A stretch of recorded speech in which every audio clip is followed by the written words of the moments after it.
মেসো, তারপর বাবা এবং আমি ভাইকে কোলে নিয়ে চলে গেছিলাম মামা বাড়িতে। আর ঢুকেই দেখো কি সুন্দর করে সাজিয়েছে মা আর মাসি। আর এত এত খাবার, এগুলোও কিন্তু মা আর মাসি মিলেই করেছে।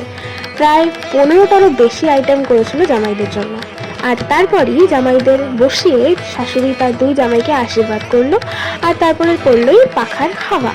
আর এরপরেই শুরু হলো জামাইদের সেই আইকনিক মোমেন্ট, যাকে বলে জামাইদের ভুরি ভোজ। তারপরেই সবার খাওয়া দাওয়ার শেষে দুই জামাই তুলে দিল তার শাশুড়িদের হাতে তাদের আনা প্রিয় গিফটস।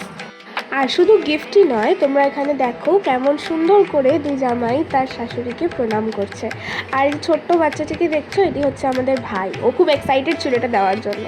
এরপরেই দেখো কেমন সুন্দর শাশুড়ি তার দুই জামাইকে নিজের হাতে আনা গিফটগুলোও দিয়ে দিচ্ছে। আর খালি গিফট দিচ্ছেই না, সাথে দুহাত ভরে দুইজনকে প্রাণ ভরে আশীর্বাদও করছে। শাশুড়ি মা নিজে হাতে বেছে কেমন সুন্দর দুই জামাইয়ের মানানসই দুটো পাঞ্জাবি নিয়ে এসেছিল। তারপর গিফট বিতরণের পর অল্প স্বল্প কিছু ছবি, বড় জামাই ছোট জামাইয়ের সাথে, আর জোড়ার ছবি তো অবশ্যই। আর এই যে আমরা সবাই মিলে জামাই ষষ্ঠী পালন করছিলাম। তো তোমরা অবশ্যই জানিও তোমাদের এই ভিডিওটা কেমন লেগেছে।